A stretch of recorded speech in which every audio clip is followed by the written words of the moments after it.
자, 이제 해설을 하겠습니다. 여러분 어차피 전체 범위를 다 안 배웠기 때문에 제가 하는 거 보면서 좀 내용을 익혀볼게요. 신뢰보호 원칙은 1편에 나오는 주제인데, 우리 이제 헌법에 원리들이 있어. 그래서 민주주의 원리, 법치국가 원리는 법칙은 법을 지키는 나라라 이거죠. 그래서 우리가 어떤 제도가 만들어지면 좀 이렇게 그에 맞게 살아가잖아. 근데 그런 국민의 신뢰 보호하기 하는 거다. 그래서 법치국가에서 파생되는 원리가 많은데 그 중에 하나가 신뢰보호인데, 지난번 순경 1차가 이걸 어떻게 됐냐면, 법치국가에서 신뢰보호가 나오는 건 맞는데 그게 주관적 측면이라는 걸 객관적이라고 해서 틀리게 냈어요. 그러니까 이것도 7급인가 난이도 되게 있는 시험에서 했던 선지거든. 지난번 1차 시험이 요 선지긴 한데 요 내용에서 뭘 냈냐면 법치국가에서 신뢰보호가 나오는데 그게 법치국가에서 신뢰보호가 나오는 건 객관적 측면이다 이렇게 틀리겠어. 근데 옛날 기출에 뭐 고시급하고 7급급 보면은 법치국가에서 신뢰보호가 나오는 건 개인이 자기의 주관적 측면을 주장하는 거다 이렇게 해서 있거든, 기출 중에. 그러니까 다른 기출 직렬을 좀 봐야 그나마 좀 접근할 수 있어.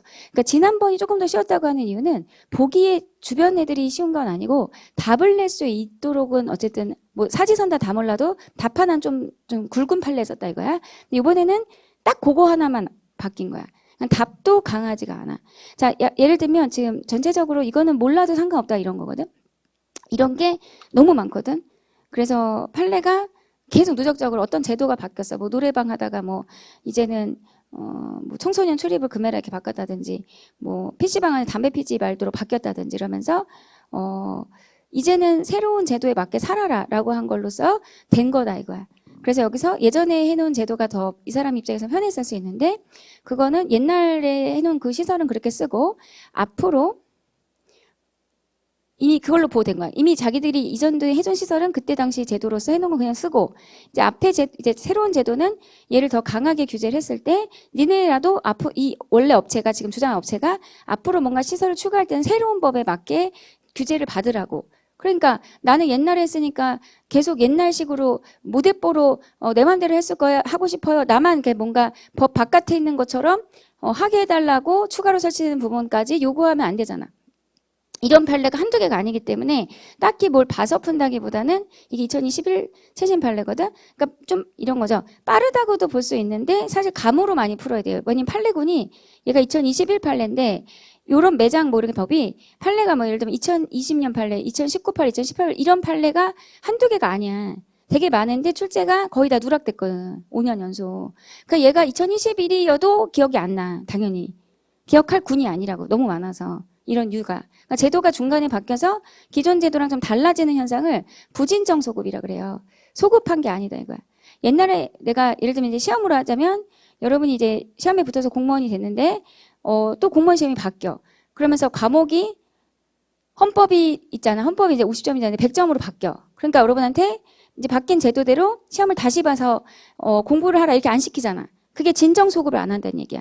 이미 종료된 완성된 사실관계에 대해서는 법이 바뀌어도 적용을 하지 않아요. 그걸 진정소급 금지라 그래. 진정소급, 부진정소급인데 진정소급은 옛날에 끝난 일에 대해서 시험제도가 바뀌었어요. 그래서 이렇게 하는 게 안 된다는 거잖아. 진정소급은 안 되는 거고 예외가 있어. 예외인데 약간 이렇게 아직은 하지 마봐. 그냥 예외가 있지만 친일파지 선수. 근데 시험을 떨어졌어. 그러면 바뀐 시험대로 시험에 맞춰 시험을 보잖아. 어떻게 얘기하냐면 나는 옛날에 사회 했는데 사회 없어졌네. 나는 옛날에 국어 했는데 국어 없어졌네 이런 얘기하잖아. 근데 그건 소급하는 게 아니야 이렇게 얘기하는 거야. 그게 부진정 소급. 소급 아니잖아. 아닐 붙자. 너가 ING잖아. 그러니까 제도는 항상 바뀌는 거야. 사랑이 바뀌듯이. 바뀐 제도에 따라 시험 보는 거는 문제가 없는 거야. 그래서 원칙 되지만 이게 너무 갑자기 뭐 한 달 만에 바꾸면 안 되잖아. 그래서 예외가 언제 안 되는 거냐면 얘는 신뢰보호 때문에 안 될 수 있어요. 너무 급하게 바꾸면. 그래서 얘가 두 개를 원칙과 예외, 원칙을 정확하게 하면 돼. 부진정 소급 뭔지 알겠죠? 진행 중에 바뀐 제도, 그러니까 진행 중이라는 거는 여러분이 담배를 피는 분이라고 해봐. 담배 피는데 담배가 올라갔죠. 그러면은 바뀐 제도대로 필 거 아니야. 그러니까 핀다고 했을 때. 그럼 담배값이 그때 한 번 많이 올라잖아. 그럼 나는 옛날이 쌌는데 이게 부진정 소급이라고. 그러니까 진정 소급은 뭐냐면 현실에서 있을 수 없기 때문에 이해가 안 되는 건데 옛날에 핀 애들을 다 추적을 해요. 그러면서 담배값, 옛날에 담배값이 뭐 2,000원이, 3,000원이었다가 봐. 5,000원 올랐을 때 그동안 네가 3,000원씩 더 세이브한 거 다 내놔 이렇게 하는 게 진정소급이야. 있을 수가 없는 거야, 진정소급은. 친일파 재산환수랑 예외에는. 그러니까 진정소급 없는 거고, 대부분의 제도에서 사람들이 안타까워하고 옛날이 좋았어 뭐 이런 말 하는 건 다 부진정소급이야. 그러니까 이번도 사실 부진정소급인 거고, 바뀐 제도대로 맞춰 살아라 이거야. 그런 게 너무나 많기 때문에 특별히 어떤 판례를 외우고 말고 할 건 아니고, 판례량을 기출 중심으로 좀 끊어줄 필요는 있는데, 다른 시험이 안 난 상태에서 먼저 던진 거는 특이하긴 하죠.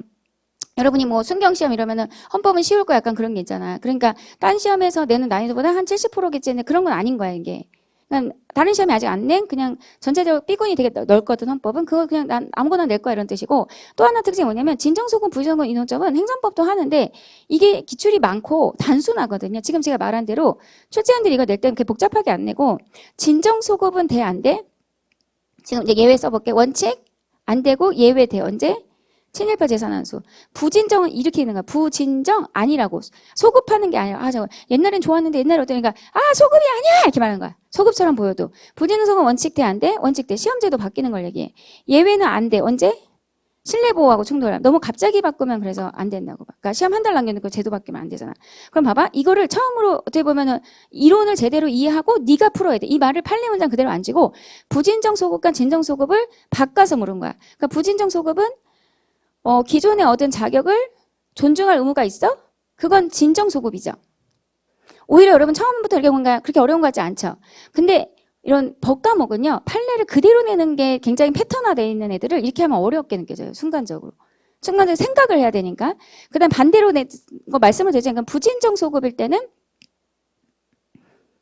진정소급일 때는 여기 앞에가 진정소급이 돼요. 부진정소급에 대한 국법자에 대한 당사자 신뢰보다는 입법자 입법 경시에서 안 될 일이다. 그러니까 새로운 법에 맞춰서 살라고 요구할 수 있는 일이다 이거야.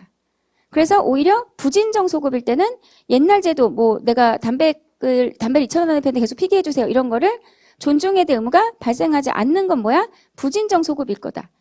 이게 제가 말한 거야. 법리. 리걸 마인드. 그러니까 이 논점을 여러분이 알아. 기출도 얘 많아. 근데 출제원이 이 지문 낸 거는 역대 처음이야. 그러니까 두 개를 바꿔서 생각해서 네가 대답해가 처음이야. 그러니까 이게 쉽다면 제가 아까 말한 대로 좀 가볍게 공부했을 때 푸는 친구는 본인 역량이 뛰어난 거예요. 타고나게. 원래 리걸 마인드는 좀 타고난 게 있어요. 그냥 자기 이과 문과 뭐 이런 것처럼. 그러니까 저도 그게 되게 뛰어난 사람 아닌데 많이 좀 형성은 됐죠. 저의 원래 꿈은 작가예요. 보면 알겠지. 되게 타고나게 말 잘하고 재밌는 거. 나는 이게 내가 안 맞는 결인데 한 거예요. 나는 우리 집의 역할이 돈을 벌어야 되고 돈 벌 수 있는 직업군 안에서는 제일 명예롭다고 생각하는 변호사였거든. 그러니까 내 결이 이거여서 한 게 아니라 나는 이쪽에 재능이 조금 부족함에도 불구하고 노력을 많이 커버를 한 거예요. 내가 하고 무슨 말이야? 내가 해야 되는 일, 그리고 나는 변호사는 스토리잖아. 그러니까 나는 이런 게 나중에 내가 작가가 됐을 때 도움이 될 줄 알았는데 몰랐던 건 뭐냐면 한 인간이 평생에 걸쳐서 할 수 있는 일이라는 게 그렇게 많지 않다는 걸 몰랐지. 이젠 작가적인 그런 게 많이 있을까 싶긴 한데 언젠가 하고 싶은 일은 그거고 나 만약에 실명하게 되면 작가 할 거야. 실명이 왜냐면 책을 너무 많이 봐서 눈 시력이 지금 거의 70대거든요. 나는 지금 여기 인공수정체로 바꿔야 되거든. 내 걸 버려 수정체에다 이거 2시간 안과 검사에는 빼야 되거든. 근데 시간이 없어서 지금 두고 있는데 눈이 그러니까 내가 너무 과로한 게 사실 눈이거든. 평생에 걸쳐서. 나 눈이 이제 꿈에서 눈 머는 꿈 되게 많이 꿔요. 그러면 내가 뭐 할까? 긍정적인 작가 해야지. 나는 원래 글 쓰고 싶었으니까. 영원한 사람은 없으니까 뭐. 그죠? 자, 개성공단 정상으로 해서 생각보다 사람들이 나만 보고 있지 않고 되게 내가 나를 지켜야 돼. 그러니까 내가 만약에 실명을 하든 안 하든 간에 내가 어디가 아프고 다친다고 해서 그걸 도와줄 사람도 없고 돌아볼 사람도 없어요.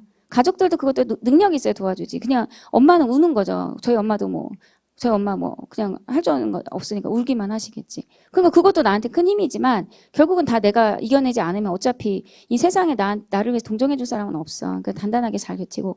이게 채심 판례거든. 내가 채심 판례 때 해준 건데 이거 몰라도 위에서 끊으면 되긴 하는데 우리 통치행위더라도 그러니까 아까 제가 통치행위적인 게 아예 안 나오지 않는다든가 기본권 관련되면 사법심사 하겠다는 논점이 좀 중요하고 행정법에 내도 돼. 그다음에 개성공단 전면 준다는 약간 판례 결혼이 좀 쉬워요. 어떤 면에서.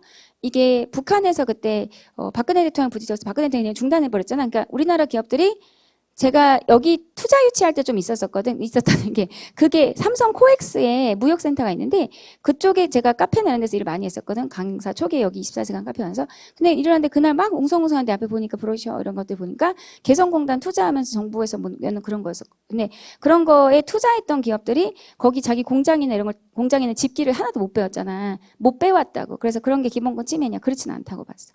그래서 얘는 뭐 적법 절차부터 다 한 큐로 위헌이 안 난 판례이기 때문에 어쨌든 이렇게 됐을 때 최신 이제는 그렇게 어렵진 않아. 판례가 위헌은 위헌인데 요건 괜찮고 요건 괜찮고 요건 괜찮고 이게 위헌이고 요건 괜찮고 이렇게 내면 어려워요. 판례가 이건 괜찮은데 요것 때문에 위헌이야 이러면은 정확하게 논리를 빼. 그럼 7급만 아니 경찰도.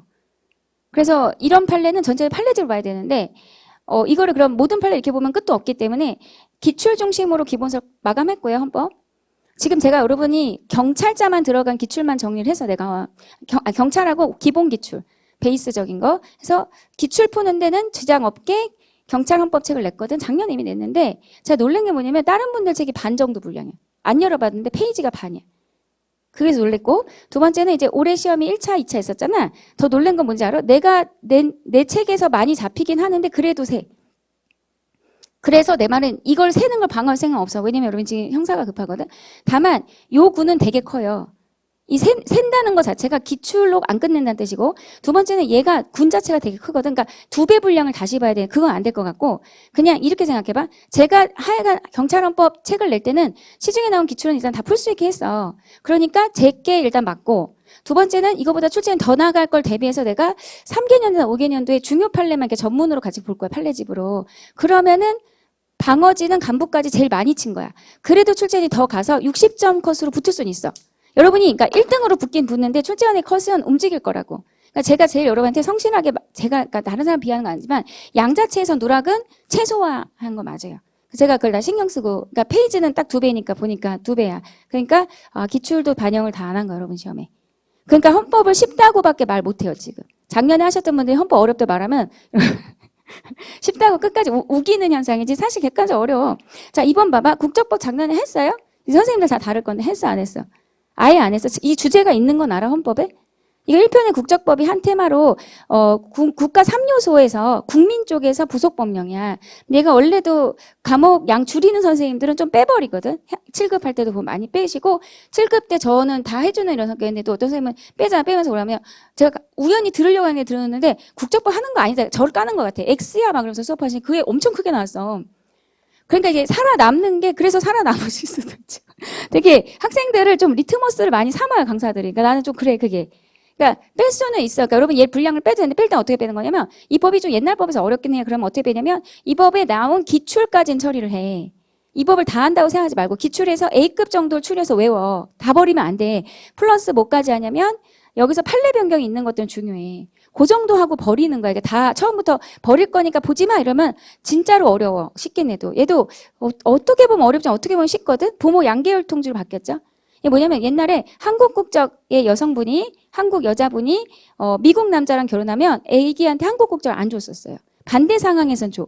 아빠가 한국 남자고 엄마가 미국 여자면 결혼하면 한국 국적이야 애가. 한국 국적도 주고 뭐 그다음 국적 그다음 알아서 하는 거고. 그러니까 아빠 쪽 한국 피만 웃기다 생각해. 아빠 쪽 한국 피만 이제 한국 피로 보는 거. 가 이제 위헌이죠. 그래서 부모 양계열 통주의로 개정한 게 맞는데 사실 얘가 기출이 없진 않지만 그동안 어떻게 냈냐면 부계열 통주의를 위헌 판식 그 자체를 냈지. 판례 전체를, 그러니까 판례 자체를 냈지 이거를 설명하듯이 냈잖아. 원래 우리나라가 부계열통이었는데 부모 양계열통주의로 잘 개정했고 잘 개정한 게 맞다. 약간 그러니까 출제가 같은 애도 기출을 그대로 안 써. 걔를 여건 말로 풀어. 그러니까 이건 전체적으로 이해해야 돼. 그 다음에 요거는 원래 되게 이거는 행정법이기도 하고 특허고 재량. 여러분 이건 뭐냐면 요건을 갖췄어. 어떤 거냐면 여러분이 시험을 붙었고 요건 다 갖췄어. 그럼 공무원 임용해야 돼 안 해야 돼? 안 할 수도 있다가 재량이야. 그래서 면접에서 막 안 돼 그런 것도 있잖아. 그래서 기하학관 갖췄다 하더라도 안 뽑을 수도 있다가 재량이야. 그러니까 요건을 못 갖추면 안 되는 거고 요건 갖췄음에도 안 할 수 있다가 재량이란 뜻이야. 법에 정한 요건 다 갖추면 나가야 되는 게 기속이라는 거야. 기속. 근데 요건 갖춰도 안 나갈 수 있는 선택지가 행정부에게 있으면 재량행위래요. 재량. 이거는 사실 헌법에서도 있지만 이게 특허고 재량, 행정법도 같이 하고. 여러분 외국인들이 여러분이 만약에 우리가 북소국적 노래 잘했으면 여러분 어느 나라 국적 갖고 싶어요? 여러분 공직자로 갈 생각 그런 생각 없겠지만 저 옛날부터 스위스가 되게 좋다 그래서 스위스. 근데 스위스 국민 잘 주권 얘네 국적 안 준다며 잘. 돈을 뭐 10억 갖다 줘도 안 준다며. 그러니까 뭐냐면 반대로 우리나라에 와서 국적 얻고 싶어 하는 나라들도 많아요. 우리나라가 뭐 살기 힘들지만 또 다른 나라가 봤을 땐 잘 사는 나라거든. 그러니까 외국인이 복수국적 노를 잘하면 당연히 보장하기 어렵다 이거야. 이거 되게 평범한 듯 책에 있어요. 그래서 그냥 양을 유지하고 있으면 오히려 쉽게 풀리는 것들이 되게 많아요. 그러니까 여러분 양을 예측할 수 없는 거는 로또 번호 예측할 수 없는 거랑 좀 비슷해요. 그러니까 전체적으로 교수님들이 보는 양을 내가 소화할 수 있는 선에서 끌고 가주는 게 되려 안전해. 근데 심리적으로 무서운 건 좀 있을 거예요. 오히려 양을 다 인정하는 것 자체에 내가 싸워야 될 적이 많으니까. 그 다음에 여기 논점 중에서 자진 취득 있어. 너무 열심히 미국 국적 취득할 노력하면 뭐 우리나라에서 뭐 신고하고 이럴 필요 없이 바로 한국 국적 상실이에요. 이거의 비교 개념이 비자진 취득이야. 내가 저 남자를 사랑해서 가끔 이제 우리가 이름도 모르는 나라인데 사랑해서 결혼하는 경우 뉴스에 가끔 뉴스 어떤 방송에 좀 그들의 사랑이 좀 특이하다고 할까 이렇게 용감하고 그러니까 좀 표현이 좀 적당히 생각 안 나는데 그 사람을 사랑해서 우리가 잘 모르는 나라까지 가서 뭐 이렇게 약간 이슬람권이라고 할게요. 별알라 우리나라 문화랑 안 맞는데 또 그렇게 가서 일곱째 부인이 되고 그러면 또 방송에 나오고 그래서 알고 가신 건지 몰랐는데 갔는데 일곱째인지 모르겠지만 비자진 취득은 사실 우리나라 국적을 상실시키진 않고요. 그 나라의 제도가 우리나라 사람이 결혼을 했을 때 그 나라는 그냥 국적을 막 주는 나라야. 그렇다고 해서 그 사람에게 우리나라 국적을 바로 상실시키진 않고 그 사람에게 선택할 수 있는 시간을 주거든. 근데 반대로 자진 취득. 너무 열심히 노력해서 취득하면 바로 상실시켜요.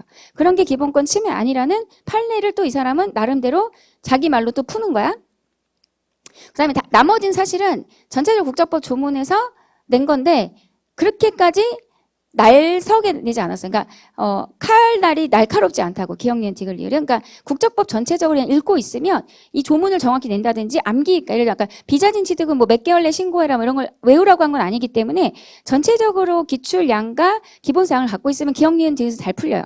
문제는 제가 봤을 때 다른 직렬 포함도 해서 미음이 제일 어려운 선지야. 이걸 아무도 이렇게 낸 적이 없고 이거는 분석이긴 하지만 굉장히 수준 있는 분석이다. 봐봐. 기하어가가 있고 얘가 사실 여러분 이렇게 공부하는 게 아니라 전체가 얘가 국적법 할 때 선천적 국적 취득이 있고 후천적 국적 취득이 있어. 내가 태어난과 동시에 국적을 취득하는 게 있고 후천적 나는 아니었는데 국적을 취득하는 게 있어. 그럼 방금 이게 선천적인 게 부계였다가 부모 양계로 바뀌었다 이거고 여기서 먼저 좀 더 있고 후천적 국적 취득은 인지 그러니까 라이다이언에서 외국에 우리나라 군인이 가서 이제 아기 낳는데 사실은 그냥 와버렸을 때 그 아이가 아빠를 찾아와서 한국 국적 취득할 인지라 그래. 기하어가 지금 방금 본 거. 근데 기하어가도 뭐 일반 기하, 간이 기하, 특별 기하에서 종은 다 좀 외우는 게 있어요. 그러니까 이런 기출 보면서 하고 나서 버리라고 버릴 거예요. 난 요것만 할래 이렇게 스스로 선택하지 강사가 엑셀 쳐버리면 실제로 나왔을 때 책임 아무도 안 진다고. 인기 회수, 국적 회복 허가는 우리나라 국적 갖고 있다가 가끔 판결 같은 거 보면 옛날에 되게 억울했었을 것 같은 분들 있죠. 옛날 시대 때. 그러면 그런 분들이 우리가 국적을 떠나 딴 나라 살다가 그래도 이제 돌아오는 경우도 생각해보고, 약간, 이게 뭐 이민 갔다가 뭐 LA 폭동 이런 게 있을 때, 한국 원래 이렇게 쓰잖아. 그럼 우리가 국적자였다가 국적 떠났다가 다시 들어올 때 받는 허가, 국적 회복 허가야. 그러니까 이때는 병역 의무 이탈로 인해서, 그러니까 국적을 떠난 사람에게는, 그러니까 병역 의무와 관련해서, 이제 병역 이탈을 하려고 했던 한 사람에게는 국적 회복 안 한다고 돼 있거든, 슈드. 근데 단독 조문으로는 그렇게 좀 있고, 수반 취득은 이제 미성년, 대한민국 민법을 다 기준으로 해. 수반 취득은 부모가, 부나 뭐 둘 중에 하나가 취득할 때 같이 그냥 자녀도 취득하는 걸 얘기하는데, 목차를 이렇게 나눠서 조문이 다 디테일하게 들어가는데, 그렇게 친 건 아니기 때문에, 어떻게 보면은, 날 서 있진 않다 이 얘기야. 근데 지금 뭐가 지금 처음으로 낸 거냐면 기하허가가 대한민국 국적을 취득한 사실이 없는 경우고 국적 회복 허가는 대한민국 국적이 있었다가 외국 국적 취득해서 다시 돌아오는 걸 얘기하는데 아까 기하허가가 요건 갖춰도 재량이랬죠. 그래서 출제원은 기하와 국적 회복은 색깔을 기하가 빨강이 나는 기하와 국적 회복은 후천적으로 법무부 장관의 장관명도 알아야 돼. 주권 회복을 취해서 대한민국 국적 취득 제도에 동일하나. 그러니까 둘 다 후천적으로 우리나라 국적을 취득하는 후천적인 제도건 동일해. 그러니까 전체적인 그림을 그리고 있죠. 근데 기하허가는 대한민국 국적을 취득할 사실이 없는 외국인이 이제 이게 특허긴 한데 기하 허가를 받아서 취득하는 거고, 국적 회복 허가는 한때 대한민국 국민이었던, 그러니까 지문이 길면서도 엄청 전체적인 그림을 그리고 있어. 대상으로 하고, 여기가 제일 제가 되게 신기했었는데, 기하 허가는 일정한 요건 갖춘 사람에게 허가할 수 있는, 안 나갈 수 있는 재량이라고. 요건 갖춰도 안 나갈 수 있다고. 이게 뭐 6가지 일반 기하면 뭐 5년 이상 국내 거주라든지 한국 언어가 되고 생계 능력이 되고 뭐뭐뭐 되고 나서 그 요건이 다 돼도 품행 단정 이런 거 됐고 해도 안 나갈 수 있다 이거고, 국적 회복 허가는 우리나라 국적자였던 사람이 외국 국적 취득했다 다시 들어오는 거니까 주는 건데, 뭐 병역 의무 이탈 사유 같은 게 있으면 허가하지 아니한다 이렇게 돼 있다고. 그러니까 쉽게 낸 것 같지만 요거는 전체적으로 목차를 다 낸 거기 때문에 요런 건 다른 직렬도 갖다가 쓸 거예요. 나머지 선지는 저렇게 낼 수도 있지만 사실은 난이도 높은 형태가 더 많기 때문에 출제자들이 그렇게 많이 베낄 것 같지는 않고, 이게 출제가 들어오면 아무래도 문제은행이 있다고 보여요. 그럼 출제원들이 지금까지 그에 낸 문제은행 같은 게 있잖아. 그러면 이거 너무 예쁘잖아. 이제 얘가 옛날 법이다 보니까 그렇게 예쁘게 안 되거든. 근데 저렇게 말을 예쁘게 정리하는 것도 에너지고, 그래서 저거는 좋다고. 그러니까 이제 책 보면은 제가 1회독 때 뭐 선천적 국적지도 후적지도 인기 회수 이렇게 해서 목차대로 해서 이 기출의 저 스타일은 뭐냐면 다 나온 걸 다 해드려요. 하고 나서 되게 방만해지는 건 있어. 그래서 이거 할 때 보면은 조금 공부력이 약한 사람들은 좀 지치는데, 일단 우리는 가져야 될 마음은 뭐냐면 한 번에 전체를 다 본다가 약간 1번은 맞는 게, 시험이 되게 짧게 들어오잖아요, 기간이. 그러니까 뒤에서 양을 쪼개서 여기 조금 여기 조금 하면 정리를 못 해요. 그러니까 이 논점 자체가 머릿속에서 통합이 안 돼요. 그래서 다 하는 게 길긴 하더라도 하고 나서, 그러니까 제가 첫 강의를 좀 길게, 그 다음에 뭐 하냐면 얘가 여기 기출커리라고 해서 기출이 얘를 어떻게 쪼갰는지를 보여줘요. 기출 형태를. 그리고 사실 이때 바로 할 수도 있고 이때 할 수도 있고 압축해독을 해서 이 양을, 전체 양을 정말 빠른 속도로 다시 돌려요. 그래서 얘가 압축해독이 예를 들면 얘가 100강이면 얘 10강이면 되거든. 전체를 빠르게 읽는 거야. 그럼 이걸 하고 그냥 841이라고 공부법 유튜브 찾아봐. 그거 하면 시험 점수가 제일 잘 나와. 그리고 이제 여러분 때는 어쨌든 기출 중심으로 정리한 책이니까 3개년도 판례 넣을 거야. 요거는 약간 레벨업 한다는 관점으로. 그래서 방어진에서 한 10점 정도 나중에 더 난이도 올라갈 걸 대비해서 하는 거야. 출제가 아직 별로 없는 형태에서 가는 거니까. 그렇게 하면 셀 게 없어. 그랬을 때 내가 한 번에 이거 할 수 있으면 점수가 나고, 만약에 애매했을 때도 형사법이 잘 나오면서 붙을 수가 있고, 그리고 설령 애매했다 하더라도 바로 시험이 또 있잖아. 그때 요거가 있어야 점수가 바로 올라와요. 그러니까 이걸 건너뛰면 점수가 나올 수는 없어요. 우연히 나오는 거지. 정말 말 그대로. 80이었다 다 60되고 막 이럴 거거든. 그러니까 그러면 안 돼. 그러면 시험이 진짜 6년은 기본이고 9년도 해. 나 주변에 나 연수원 친한 언니 동생이 나랑 동갑인데 시험에 붙은 거 거의 10년 가까이 했거든. 그 언니 동생이니까 뭐 사법고시 붙어오니까 머리 좋겠지 동생도. 근데 동생이 공부를 그렇게 했을 거라고 추측이 돼. 그러니까 오히려 쉽게 가는 게 되게 오래 걸린다니까. 그러니까 이분도 이게 꿈이기 때문에 절차를 안 놓은 거야. 그래서 공부가 오히려 다 해놓고 애를 처리할 줄 알아야 양이 훨씬 더 시험이 빨리 끝나요. 자, 3번. 문화국가 원리가 지금 올해 경찰헌법 2차의 특징이 뭐냐면 A급 주제 자체가 A급이 별로 없어요. 문화국가 원리가 1편이죠. 일단 여기서 나오는 논점 중에 우리가 어떤 문화를 국가가 장려하거나 너 이거 해가 아니라 국가의 문화정책은 모든 문화가 형성될 수 있는 토양을 마련하는 거야. 문화 풍토 조성. 그래서 사실 요거는 핵심 기출은 아니고 제가 아까 말한 그런 건데, 지나가면서 한 말. 그러니까 요거의 핵심 지문은 뭐냐면, 그래서 결론이 뭐냐면, 국가가 추구하는 거는, 여러분 대답해봐. 문화 그 자체야? 문화 풍토야? 이게 나대의 법비인데 둘 중에 뭐가 답일까? 이게 기출이거든. 이거는 흘러가듯이 앞에 있는 표현이고, 그래서 문화국가 원리가 추구하는 건 문화 그 자체야? 문화 풍토야? 이거고 이거 아니야. 요게 기출의 OX야. 근데 지금 전체적으로 선재들이 다 그 앞에서 끊어요, 문장을. 그럼 전체적으로 회독이 돼야 되는 거야. 왜냐면 그게 제가 말했잖아. 법리, 내 리걸 마인드, 논리 구조상 이 말을 썼을 거라는 추측이 돼야 되거든. 이거 외울 수 없어. 모든 걸 이렇게 못해요. 그리고 내가 이렇게 본 판례가 아닐 수도 있기 때문에 그런 형성이 자연스럽게 회독 안에서 돼야지만 되는 스타일이거든, 지금. 그러니까 이걸 잘 푼 애들은 약간 그 감이 좀 좋다고 보여. 근데 그래도 맞춰야 될 문제가 못 푼 거는 그러니까 아예 양을 줄여놔서 그런 거야, 강사가. 문화 그 자체가 아니라 문화 풍토다. 이런 게 제가 파이널이라고 할 수 있는 핵심 정리 조문집에 넣어놓은 A급만. 기출 선지만. 그래서 이만 빨리 외워도 되는데 출제원이 빗나가잖아. 이러면은 전체 회독이 받쳐져야지 점수가 스무스하게 넘어와요. 그 다음에 그게 더 나아요. 그리고 단순하게 안 따라잡히잖아. 뒤에 있는 애가 너무 쉽게 따라잡히면 싫을 거 아니에요. 여러분도 늦기 시작한 애들. 이런 형태가 그렇게 나쁜 건 아니고. 그 다음에 이게 90년대 판례 거야, 이게. 2번. 이게 이걸 틀리던데, 이건 틀리면 안 되거든, 대략. 왜냐면 출제가 최근에 2000년대니까 여러분 90년대 느낄까? 이건 뭐냐면 출제가 최근엔 별로 없긴 한데 옛날에 문해진흥기금이라고 해서 공연료 티켓의 뭐 일정 몇 프로를 내 티켓 값에 포함시켜서 걷고 그걸 냈어. 근데 문화는 장려할 일이지 돈을 삥 뜯을 일이냐 해서 문예진흥기금은 위헌이고 하나 더 봐봐. 이게 비슷한 시점에 영화 상영관 상영 입장 이름 좀 약간 영화와 관련된 입장 이 마찬가지로 기금으로 저장한다 이유로 걷었어. 얘는 합헌이거든. 내 이름이 잠깐 기억이. 그래서 제가 이걸 어떻게 두 문자 짜자면 봐봐. 얘랑 위를 외우고 얘는 화합 영화 상영과 입장권 부과금은 합헌이고 하합 얘는 위헌이고. 옛날 90년대 논점이야. 근데 책에 거의 빠져 있을 거야. 근데 제가 기출에 있는 건 다 풀게 넣었기 때문에 저 책은 안 빠져 있어. 작년 거부터. 이런 게 이제 그냥 못 배웠기 때문에 못 푸는 거야. 되게 강한 애거든. 기출이 별로 옛날 거니까 별로 없는 거지.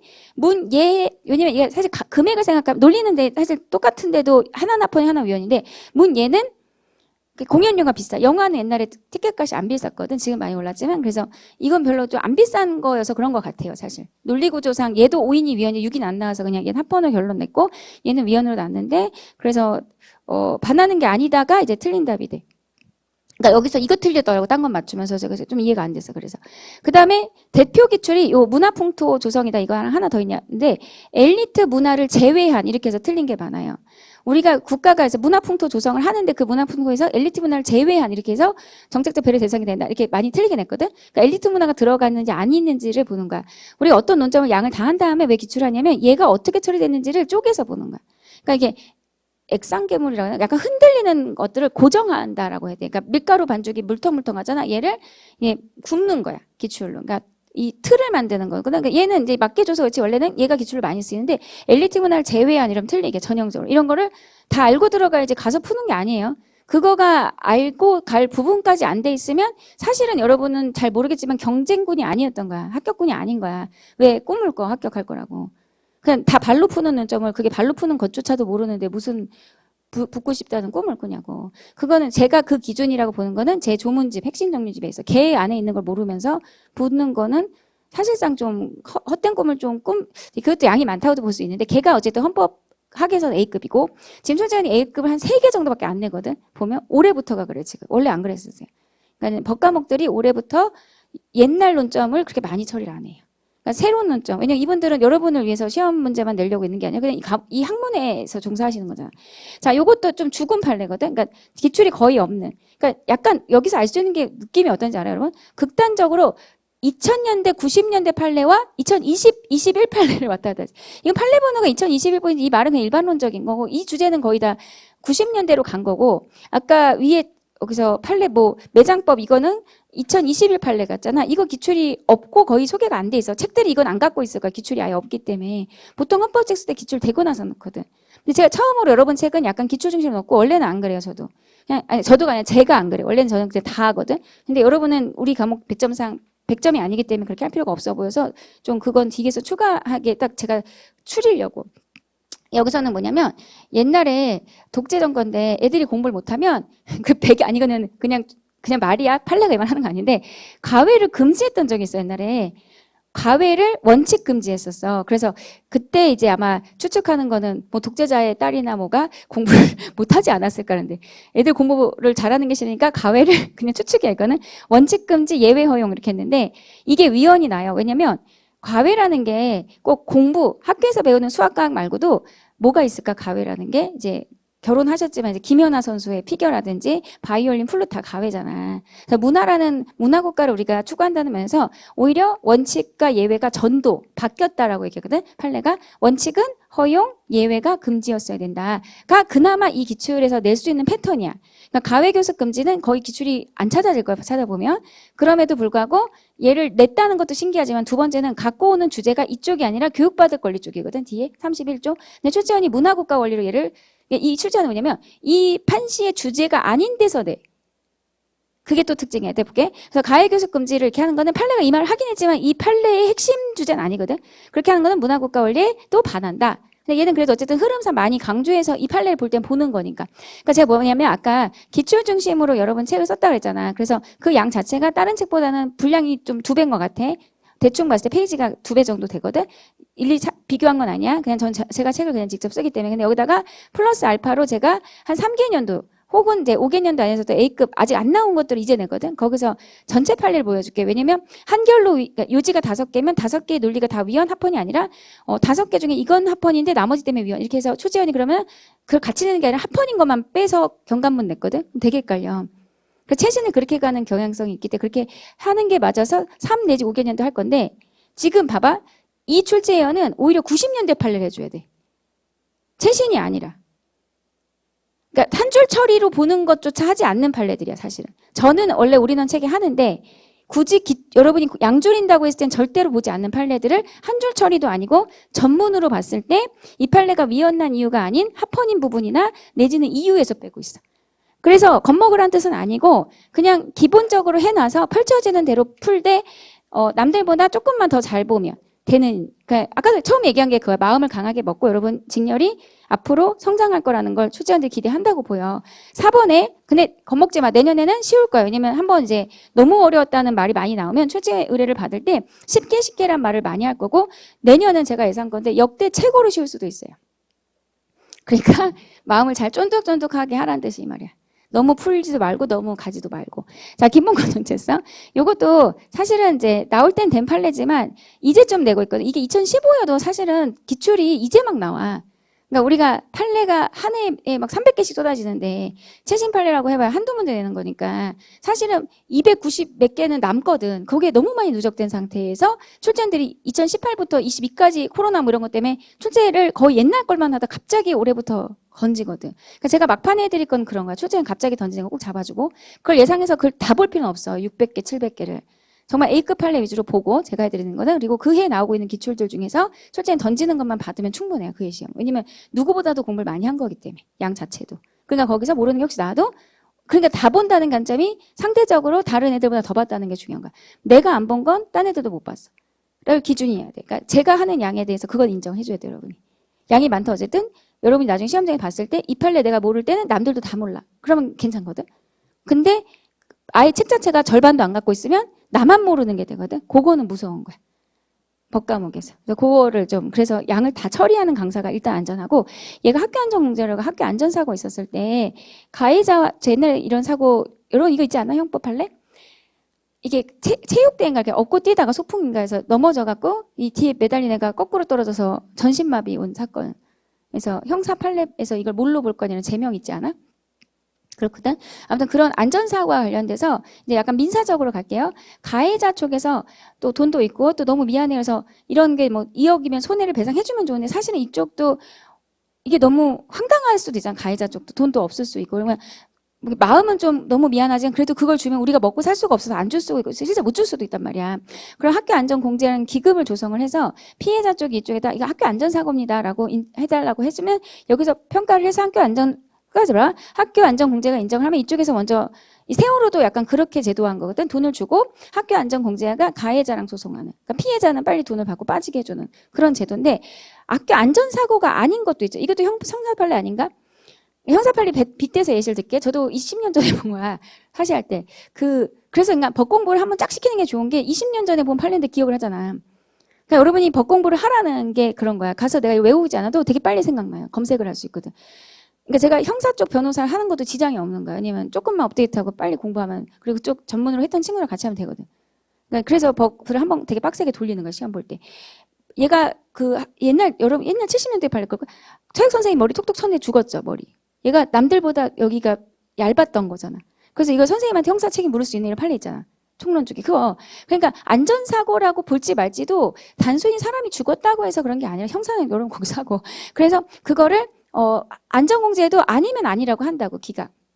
그럼 피해자 쪽, 판례 아직 안 끝나서 피해자 쪽에서 이거를 안전사고를 신청했는데 여기서 안 된다 그러면 이거를 좀 다시 한번 판단해주는 위원회가 하나 더 있긴 해요. 상급기관이거나 학교 안전공제가 따라야 되는 건 아니고 이들 간의 분쟁에 대해서 좀 조정을 하는 곳일 뿐이야. 근데 제도가 어떻게 돼 있냐면 그러니까 여기서 피해자가 안전공제는 서로 생각이 다를 때 이거를 분쟁을 좀 조정해주는 곳이 있는데 거기 가서 피해자가 그 조정을 받아들여서 오케이 하면 끝이고 피해자가 여기서 소송 가면 소송까지 갈 수 있어. 이게 위헌이거든. 왜? 학교 안전공제에는 선택지가 없잖아 지금. 좀 빨랐지만 봐봐. 피해자랑 학교 안전공제인데 학교 안전공제가 여기서 붙었을 때 이 위원회가 결정한 거에 이쪽은 불만이 있어. 근데 피해자 여기서 위원회 쪽에서 조정에서는 돈을 주라고 했어. 학교 안전공제는 아무리 봐도 그게 아니야.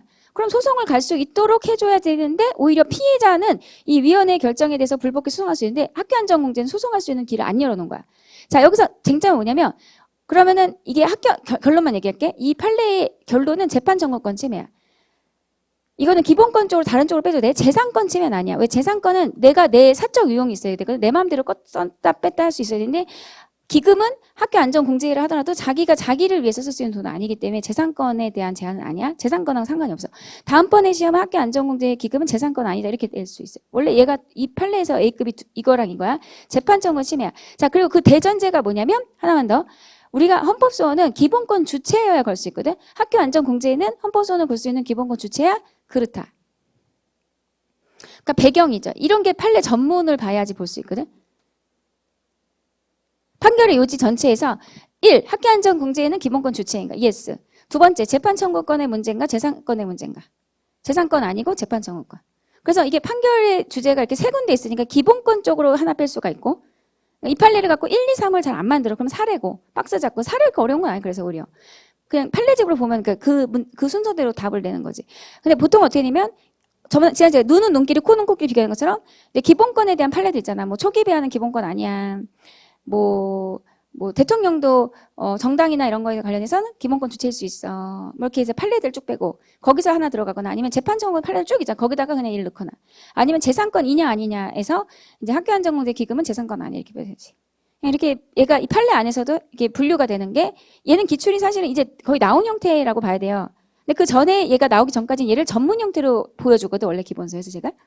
그래야 어떤 방향성도 푸니까. 근데 여러분 책은 그렇게 가기에는 경찰의 헌법의 과목 캐파가 작단 말이야. 그래서 일단 기출 중심으로만 처리를 하고 그럴 것 같은 애들이 있단 말이야. 걔네는 통판례로 해서 좀 추려서 좀 가볍게 볼 수 있도록. 그래서 전체로 난이도 올라가는 건 방어를 기출쯤에서 다시 할 거야. 이해돼? 기출 먼저 커버를 하고 기출도 커버를 안 하니까. 그래서 출제위원회 여기서 기본권 주체로 냈어. 여러분 봤을 때 쉬운 난이도는 아니죠. 그죠? 작년에 헌법 어디선가 했거나 하면 생각해봐. 이게 쉬운 난이도인가. 그 다음에 초기 배하는 기본권 주체 아니죠. 이거는 이런 게 이제 원래 A급 누구나 풀 수 있는 그러니까 이런 게 많지 않지. 그 다음에 이것도 법인이 기본권을 갖는다고 헌법에 써 있어 안 써 있어? 여기서 있지만 이래도 틀려. 그러니까 헌법 조문집은 계속 들고 다니면서 읽어야 돼. 헌법에 뭐가 있냐 없냐 자체가 원래 논점이에요. 그러나 우리가 갖는다고 본다. 시작이니까 헌법에 있냐 없냐 원래가. 근데 이런 게 좀 어떻게 보면 더 어렵다고도 보여. 왜냐면 딱딱 이렇게 느낌이 아니잖아. 그리고 이거는 양줄이면 못 보는 건데 이거 책에 있었나요? 이거 기본권 주체에 있어야 되거든.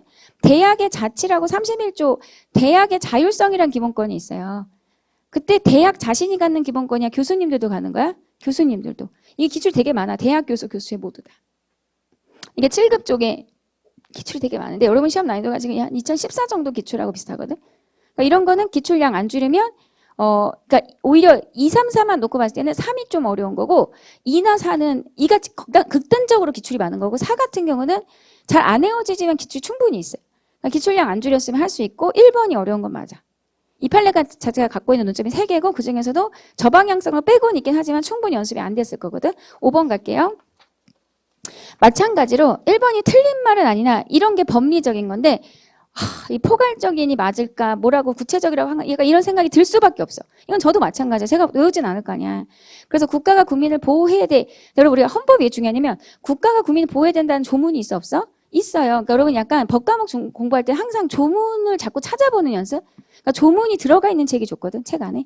아니면 저는 조문집에서 항상 들고 다니라고 그래. 헌법 이 말을 왜 하는 건데 도대체. 여러분 사회 과목 추상적 그게 아니라 법학은 법 조문에서부터 시작하면서 그걸 판례가 해석하는 거거든.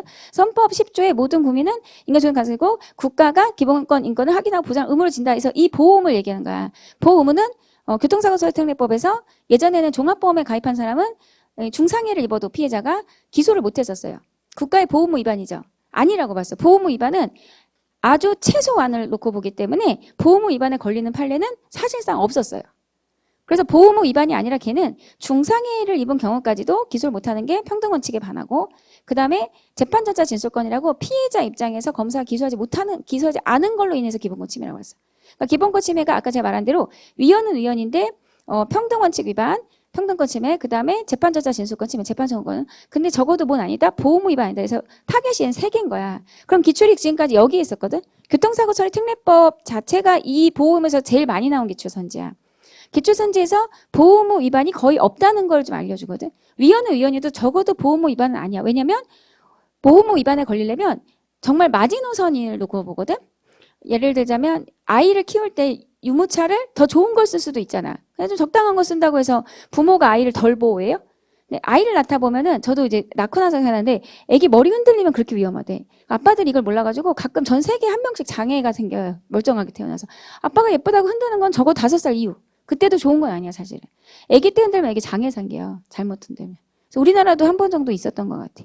그리고 일단 알면서 흔든 게 거기 신생아실 간호사나 이런 산후조리. 그건 알면서 흔든 거고 당연히 알 거고. 그러니까 이제 아기 태어났을 때 생각보다 뭔가 안전적인 것 때문에 가격이 많이 올라가는데 근데 우리가 좀 모든 거는 한계가 있잖아. 그래서 좀 이 정도면 돼라는 게 있잖아. 그러니까 입법부나 행정부가 만든 제도에 대해서 사법부가 볼 때 이 보호무와 관련돼서는 더 잘해야 돼라는 그런 심사를 하는 게 아니라 과소보 금지 원칙이라고 최소한을 놓고 봐.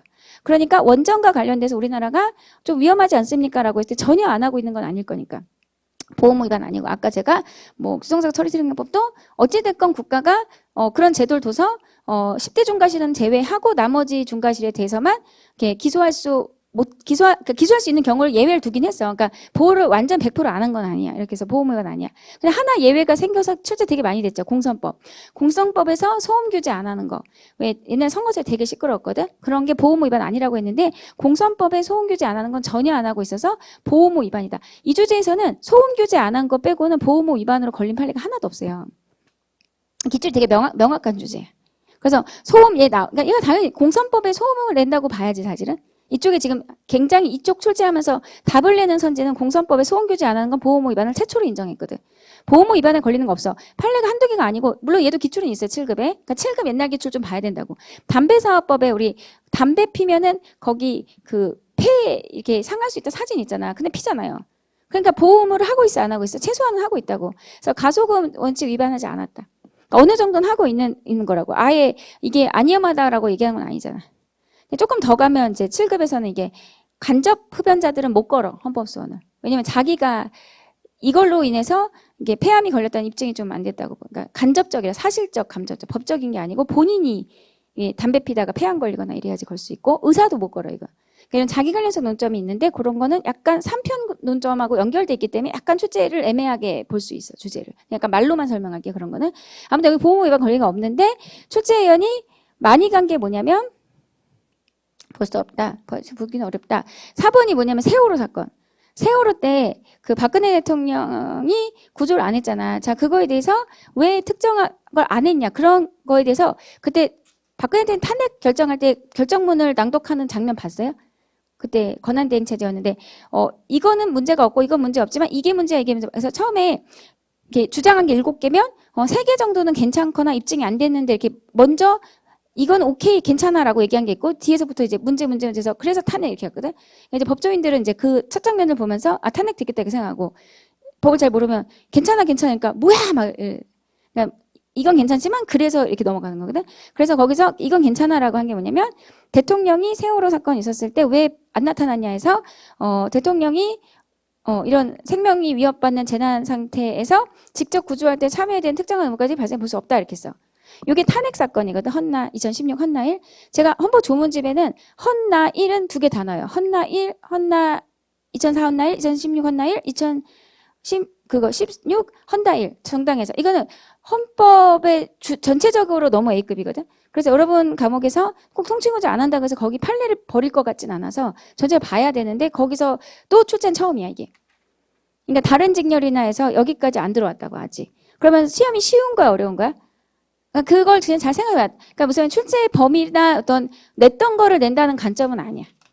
근데 여기서 마음이 약간만 오픈마인드로 이렇게 공부를 하면 그렇게 어렵진 않고 난 이것만 해라고 하면 되게 어려운 거야. 아무것도 안 걸리니까. 그러니까 약간 헌법 형사 다 그런 거죠 지금 상황이. 난 이 안에서 풀 거야 이런 식으로 자기가 결정을 해버리고 공부를 해버리면 어렵고. 자 제도적 보장은 뭐냐면 우리가 2편이 기본권 보장이잖아. 1편은 우리 헌법의 헌법의 어떤 헌법이라는 게 뭐냐. 우리나라 헌법의 기본 원리가 뭐냐. 아까 법치주의 원리. 그다음에 아까 제도, 우리나라가 추구하고 있는 헌법적 제도가 뭐냐인데, 사실 우리가 기본권은 최대한 보호하려고 하는 편인데, 제도는 공무원 제도, 직업 공무원 제도, 그다음에 지방자치 제도, 선거 제도, 정당 제도. 그래서 제도는 헌법이야? 헌법이야. 헌법에 넣어서 모든 제도가 헌법은 아니죠. 그러니까 헌법에 없는 제도들을 입법으로도 만들지만, 뭐 공수처도 헌법적 제도는 아니잖아. 국가인권위에도 헌법적인 기관 아니에요. 그러니까 헌법에서 이 제도는 도라고 한 거야. 그럼 기본권 보장이라는 것과 제도의 보장은 무슨 차이냐? 제도를 도까지야. 그 제도를 입법부, 그러니까 국회가 못 없애는 거야.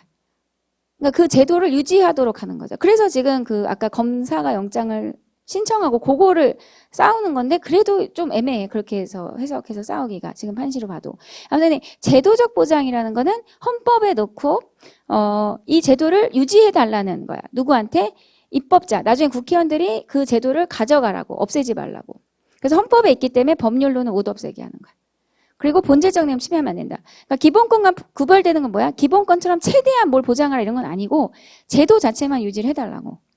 그러니까 공무원 제도, 지방자치제도, 선거제도, 정당제도, 이게 몇 가지. 혼인가족 제도는 기본권으로도 볼 수 있기 때문에 좀 제일 뒤에 마지막 처리가 끝내는데, 이런 애들은 기본권과 다르게 우리가 제도적 보장을 부르는 이유는 헌법에 들어가긴 하지만 더 잘해야 돼라는 스타일로 심사하는 게 아니라 그 헌법적으로 그냥 걔가 제도견 맞기 때문에 유지를 해달라라는 측면으로, 그러나 최소한 보장. 옛날에 사유재산제도랑 이제 공산주의랑 이렇게 막 진영 간 대립이 옛날에 있었을 때, 그때 당시에 헌법에 사유재산 제도나 이런 걸 넣으면서 나중에 국회의원들이 공산주의에서 많이 나왔을 때, 우리나라 이제 남북 대립 때문에 공산당이라는 게 없지만 외국은 유럽도 많거든요. 그럼 이제 그런 게 헌법에다가 넣어서 우리나라 헌법은, 우리나라는 일단 기본적으로 자유민주주의야라는 건 못 건들게 하려고 하면서 이런 제도적 보장이라는 개념이 생겼다고 해. 근데 어쨌든 뭐 그건 이제 연역이고, 우리가 배우는 제도는 보통 공무원제, 직업공무원제도, 선거제도 뭐 이렇게 시작하죠. 그래서 제도적 보장은 원래 이가 가로놓기까지 하는 판례거든, 이 문장이. 그래서 어디를 많이 하냐면, 건드냐면, 뭐 최소한 이거는 너무 기본이고, 헌법에 의해서 제도가 보장되면 입법자가 유지해줘야 되는, 헌법 제정권자가 헌법에 넣고 처음 만들 때, 이제 그 이후에 이제 국회의원들은 얘를 못 없앤다 이거야. 그래서 미래의 법 발전의 범주를 미리 규율해 놓고, 이제 그런 제도는 못 없애는 거야. 다만 이래도 되고 저래도 돼. 예를 들면 직업공무원 제도에서 이런 판례 봤어요. 별정직 공무원을 신분보장 받지 않는 형태로 하더라도 합헌. 왜? 제도적 보장이니까 최소한 보장만 하면 돼. 제도를 두라는 거지 뭔가 어떤 한 명 한 명의 거를 최대치를 보호하는 뜻은 아니야. 하나 더. 이거 그게 이 판례야. 직업공무원 제도가 최소한 보장하면 된다. 그래서 사실 뭐 별정직 공무원 이렇게 돼도 되지만 이렇게 약간 좀 그 뜬구름 잡는 느낌 같은 거 있잖아. 근데 여기서 특이점이 뭐냐면 재판청구권인데, 사실 재판청구권 제도적 보장에서 잘 안 배우고요. 기본권으로 이제 2편 들어가서 기본권 이제 배울 때 기본권 주체, 뭐 기본권 뭐 향유 능력, 보유 능력 하고 나서 기본 경합 충돌하고 기본권 뭐 10조, 11조 뭐 쭉 해서 12조, 13조 쭉 가다가 27조 재판청구 하면 얘는 달이다 이러면서 제가 입법 형성이 크다. 체포고 적부심도 재판의 성격이죠. 자, 그러니까 얘는 입법 재량이 크다. 라고 해서 그냥 여기서 단독으로 얘의 특징을 배우거든. 요거를 이 주제로 섞어서 재판정보권은 제도적인 성격이 강하기 때문에 입법 형성권이 크다. 아까 말씀드린 거야. 이렇게 기출 낸 적 없어요. 재판청구권 주제 안에서는 있는데 그 판례들 안에서, 그게 아니라 이제 제도적 보장을 빼서 재판청구권 같이 집어넣은 다음에 얘는 기본권이긴 하지만 절차적 성격이 강하고 제도의 뒷받침이 필요하기 때문에 이래도 되고 저래도 된다. 그거의 논리 구조는 뭐냐면 재심은 다 합헌이잖아. 재심이 제도화가 잘 안 되잖아, 우리나라가. 재심은 잘 안 받아준다고. 다 합헌이고. 뭐 치료감호 청구할 권리가 보장되지 않는 게 맞고. 대법원이 재판 안 해줘도 되고. 그 재판청구권에서 위헌인 거 거의 없어요. 왜냐면 재판청구권은 다 제도의 성격이니까 다리를 넣는 게 이래도 되고 저래도 된다 이거야. 그러니까는 어떤 제도들에 대해서 크게 위헌 안 낸다고. 그래서 그 논리 구조가 여기서 시작을 하거든. 이거를 재판청구권이 아닌 제도적 보장에서 소개했다는 점에서 좀 특수한 면은 있어. 전체 회독이 돌면 그렇게 어렵진 않아. 일로 냈으면 이제 그 주제를 배울 땐 좀 덩어리가 커지죠. 제도적 보장을 이렇게 길게 보는 게 아닌데 먼저 저렇게 일로 보내버리면 좀 공부할 때 그래. 그 다음에 7번 같은 경우는 다른 기출 풀면 풀 수는 있는데, 그러니까 최근 기출에 들어오거든. 이게 2006년 판례면 예를 들면 출제를 한다 해서 2008부터 해서 쭉쭉쭉쭉쭉 해서 되게 기출이 많이 굳었었어야 되는데 가지고 있다가 출제 아무도 안 하다가 한 2018쯤에 조금씩 갑자기 들어오는 거야. 진짜 최근이거든, 이게 기출이 나온 지. 그러니까 이런 게 뭐냐면 옛날 기출 처리는 안 되고 최근 기출 1개년도나 이런 걸 잘 처리해줘야 되는데 책 나온 이후에 새로운 기출 보기 싫어하시거든요. 제가 기출문제집 원고 걔도 마감했어요. 마감했는데 걔 이후에도 기출이 계속 나와. 그러니까 여러분 8월에 시험 있었잖아. 그러면은 이제 7급 시험이 원래 그 시험에 꽂히잖아. 원래 헌법은. 근데 걔가 이제 곧 있고. 2개가 있고 그 뒤에도 이제 뭐 내년에 1월이면 뭐 변호사에서 쭉 법원직 막 쭉 나온단 말이에요. 그 시험이 좀 바뀌었나? 그러면 그게 뭐 대여섯 개 되는데 거기서 갑자기 다루는 그런 애들의 성격인데 그러니까 이거를 웬만한 헌법 공부한 친구들도 1, 2년 공부하셨으면 어려울 거야. 왜냐면 옛날 판례인데 기출이 없었다가 이조제로 지금 이렇게 낸 게 있거든. 미군기지 이제는 자기결정권하고 상관없다. 이 판례가 A급 판례거나 그 전에 이렇게 쓰였던 적이 별로 없고 최근에 갑자기 이렇게 쓰여요. 그래서 미군기지는 말 그대로 국민들의 기본권하고 상관이 없다고. 그러니까 상관없다. 이분 있잖아요. 이 판례에서 상관없다 이런 걸 되게 잘 좋아하세요. 근데 그거 빼고는 여기서는 어쨌든 이 주제인데 여기 기출들은 자기 낙태죄라고 그 낙태죄 처벌하잖아. 이게 우리나라가 모자보관법이라고 해서 예외가 뭐였냐면 유전학적 이유, 그다음에 성범죄로 인한 임신 이런 걸 빼고는 낙태를 허용하지 않았어요. 그러니까 사회경제적 이유로 낙태를 허용하지 않았어요. 지금 제가 말한 건 기출 선지다. 낙태를 전면적 금지하고 해서 어떤 예외는 이제 어떤 이렇게 모자보관법에 하는 유전학적 이유라든지 그런 거고 사회경제적 이유는 이유에서 우리나라에서 사회경제적 이유는 인정을 안 하고 있었어. 그리고 형사처벌에 자 그러면은 자 이 판례에서 자기 낙태죄의 입법 목적은 뭐야? 태아의 생명권 존중이죠. 수단은 이걸 하는 자기 낙태죄 본인과 의사를 처벌하는 거야. 그래서 자기 낙태죄가 위헌이면 동의 낙태죄도 위헌이야. 왜냐면 둘은 대양번 같이 가니까. 그 표현도 여러분 증명 중요해요. 이 판례가 워낙 A급이니까 문장 구조가 여러 개로 털렸거든. 근데 그 기본권 충돌로만 보긴 좀 애매하더라고요. 옛날에 이론서에서는 기본권 충돌을 봤는데 아이와 싸우는 개념은 아니다 이거야. 판례가 생각해보니까. 왜냐면 아이를 키우고 싶어도 키울 환경이 안 되거나 이런 경우가 있잖아. 그러니까 기본권 충돌로만 생각하지 말자 이런 표현도 있고 여기서 형벌을 부과함으로써 어쨌든 입법 목적의 어떤 수단이 되죠. 그러니까 이걸 못하게 하려는 게 입법 목적이야. 자기 낙태죄, 태아의 생명. 그다음에 이걸 하는 사람 처벌하니까 수단이 목적에 어쨌든 방향성은 한 방향으로 가고 있잖아. 그러나 지나치다 그래서 헌법불합치. 그래서 지난 시험이 아마 이거였을걸? 수단이 목적에 기여해야 하네? 기여는 하죠. 그러니까 이게 난이도 있는 선지거든 이런 것들이. 이 제도가 헌불 내지 위헌인데 입법 목적이 정당하고 수단이 목적에 기여했냐 아니냐? 최소 침해성? 이 단계 심사에서 몇 단계에서 걸렸냐? 이거를 끊어서 묻는 것 자체가 고난이도예요. 이거 통판례로 안 보면 어차피 못 봐. 이런 것들은 좀 뒤에서 다 처리할 거라고. 그러니까 출제 결이 답을 내고 말고를 떠나서 출제원이 여러분을 위해서 따로 뭔가 문자 편성을 하고 있지 않은 건 알 수가 있어요. 하나 더, 이 여성분의 관점에서 보면은 기본권이고 그러니까 낙태를 하는 게 기본권이야? 제가 지난 시간에 한번 얘기했을 거 첫 시간에 기본권은 일단 보호 영역부터 시작을 해.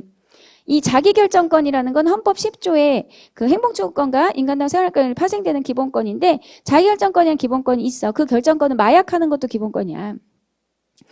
마약도 기본권인데 규제하죠. 법에서. 형법이나 이렇게 마약 관리하는 법. 법이 이걸 못하게 제한하는 거야? 제한해. 제한이 기본권 침해야? 아니 침해는 아니죠 보통.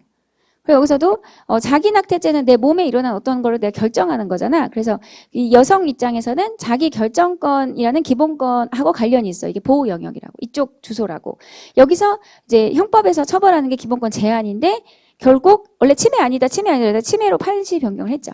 침해다. 그래서 판례 자체는 침해다로 알고 있을 거야. 근데 이 판례에서 지금 파생되는 선지들이 그런 게 있었다고 지금까지. 그리고 출제원은 지금 어디서 끊었어? 제한으로 끊었죠. 제한이다. 물론 제한이 침해인 판례이기 때문에 그렇게 어렵진 않지만 출제원이 좀 많은 걸 기대하고 있는 건 알 수 있죠. 제가 첫 시간에 보호 영역 제한 끊는 게 난이도가 있댔잖아. 근데 이미 1차 시험부터 그렇게 했었어요. 여러분이 잘 못 봐서지. 그 다음에 3번은 또 어떤 면에서 이건 더 심한데 이 자기결정권 중에 하나가 연명치료 중단에 대한 논점인데 이게 형법의 판례 있죠, 여러분. 아내가 남편이 이제 의식불명 상태가 됐을 때 이걸 뗐잖아. 그래서 하급심에서는 의사를 정범 잡았죠. 근데 대법원에서는 의사가 오히려 방조범이고 그 떼라고 한 아내를 부작위한 살인죄로 가죠. 맞잖아. 연명치료 뗐을 때 처벌하잖아. 그러니까 우리나라에서 그러니까 그 판례가 그냥 형사지만 좀 여기서 이미지 좀 잡아보라고. 연명치료에 대해서 중단하는 게 이제 내가 의식불명인데 가족들이 있어, 후손들이. 근데 이제 후손들이 이게 연명치료를 금액이 막 500, 600 이렇게 든대 매달. 근데 이분이 의식불명인데 이걸 떼면은 살인죄로 처벌을 하잖아.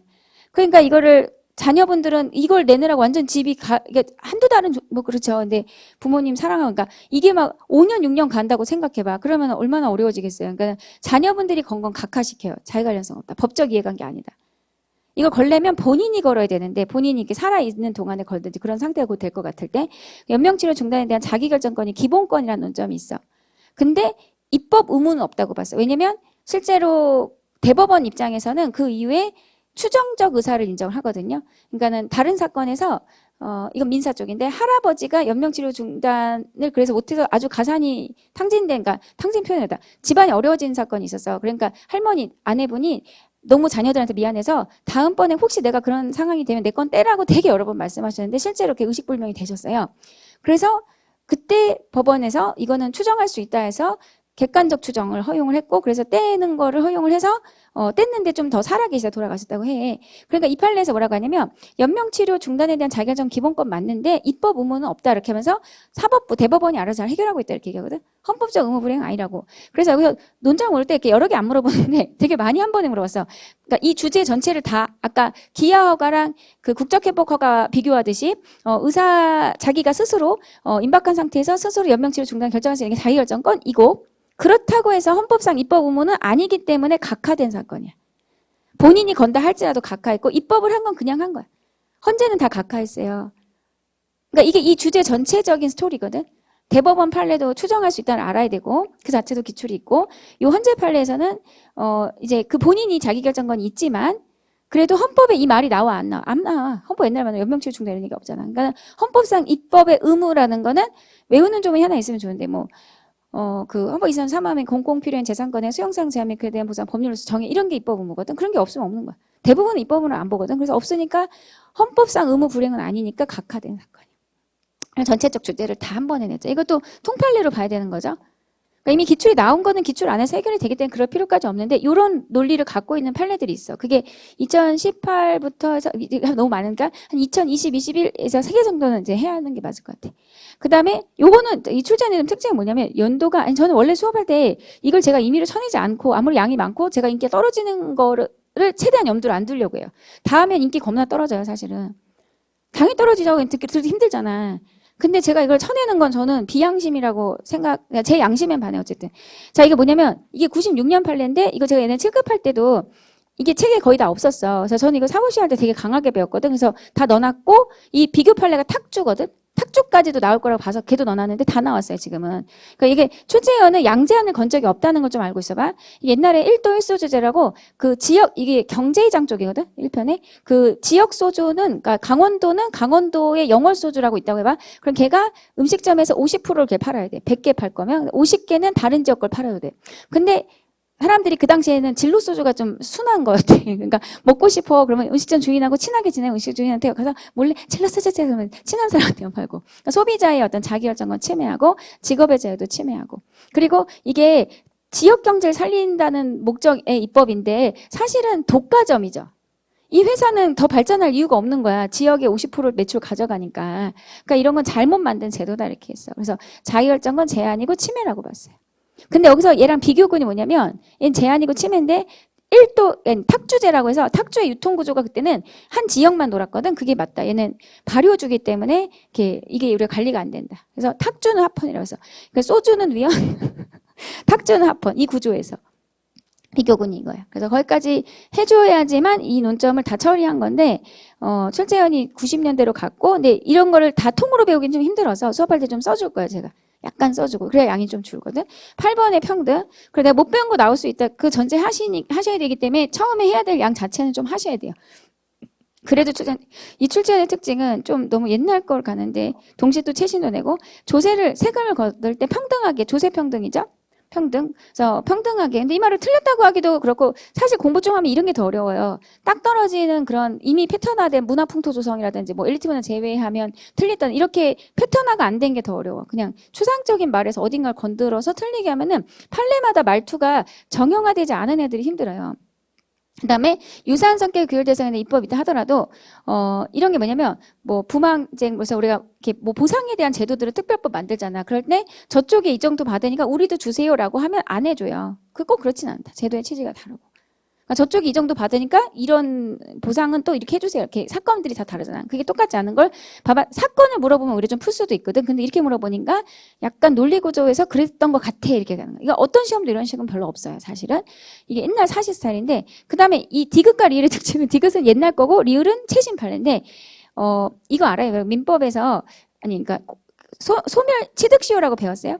그 행정법에서 취득시효인데 그러니까 내가 남의 땅을 20년간 내 거인 것처럼 전쟁 때 좀 많이 일어났다는데 전쟁이 나면 사람 피난민들 몰려오니까 이 땅 주인이 있는데 혹은 땅 주인이 실종돼 있을 수도 있잖아요. 그러니까 피난민들 사는데 1년이냐 3년, 4년, 5년에서 20년을 살았어. 그럼 20년 있다가 그 등기부상 명의자 상대로 소송을 걸거나 해서 그 명의를 찾아올 수 있어요. 그러니까 가져올 수 있는 게 그러니까 점유취득시효라 그래. 왜냐면 땅 주인이 그만큼 관심이 없었거나 땅의 권리자로 행사하지 않았기 때문에 그 권리 위에 잠자는 자를 보호하지 않는다는 논리구조와의 제도거든. 왜냐면 진짜로 실종됐을 때 땅 주인이 없는 상태가 너무 오래되면 안 되기 때문에 20년 정도 혼자 평온 공연하게 자기가 소유자인 것처럼 자주라고 하거든. 썼으면 당연히 등기부상 명의자에게 달라고 할 수 있고 그럼 이 사람도 줘야 되는 제도거든. 이런 거를 국유재산법에서 국가에 대해서는 청구를 못하게 돼 있었어. 그러니까 국가에 대해서는 점유취득시를 못 쓰고 국민에 대해서는 국가가 썼어. 평등원칙에 반한다. 그래서 그 이후에는 이제 국가 재산을 나눠서 일반 재산에 대해서는 시효취득, 취득시효가 시효취득, 국민이 20년간 써서 가져오는 거 되고 적어도 뭐 시청 건물이나 이런 건 안 된다. 그래서 판례가 입법이 이제 반반 나뉘어서 요 배경이 이거거든. 그래서 행정법에서 이렇게 조문 배우긴 하는데 사실 거기서도 A급은 아니기 때문에 힘있게 생각 안 들겠지만 사경제적 작용에서 국가만 일방적으로 유리한 제도를 만들면 헌재가 위헌을 내는 제도들 중에 하나야. 그래서 어떤 딱 하나의 제도를 물어보는 게 아니라 약간 원론적인 얘기죠. 국고 자격이 뭐 나라의 창고를 채우는 민사. 어떤 민법의 영역에서 대등하게 다뤄야지 국가만 뭔가 빠져나가게 하면 안 된다. 그래서 이런 게 어려운 거라고. 판례 자체를 묻는 게 아니라 그 판례 논리를 묻는 거죠. 그다음에 리을이 뭐냐면 제가 이거는 찍어줬던 논점이 행정법법 다 오래 강한 게 자 국가를 상대로 당사자 소송할 때 가집행 일단 가집행이라는 게 뭐냐면 그러니까 이게 여러분은 어려운 게 뭐냐면 이제 형사 쪽에서 이런 판신 쉽죠. 형사 제도를 배우니까. 근데 이제 행정법은 안 한다는 생각하니까 이 조문에서 나오는 판례가 어렵죠. 근데 사실 좀 인정할 게 뭐냐면 원래 경찰학이라는 과목에 행정법 없었죠. 이 들어왔죠. 그럼 두 과목 분량을 처리하는 거 맞아. 40문제 됐으니까. 그러면 경찰학은 원래 경찰학 교수님들은 행정법을 그렇게까지 많이 안 보실 거 아니야. 근데 행정법 교수님들을 좀 만약에 섭외를 한다면 걔를 많이 내야 돼서 그럼 완전 결이 다를 수밖에 없어요. 그러니까 경찰학을 하시는 교수님이 내는 김에 행정법을 내면 거의 안 내실 거고 저번 1차처럼.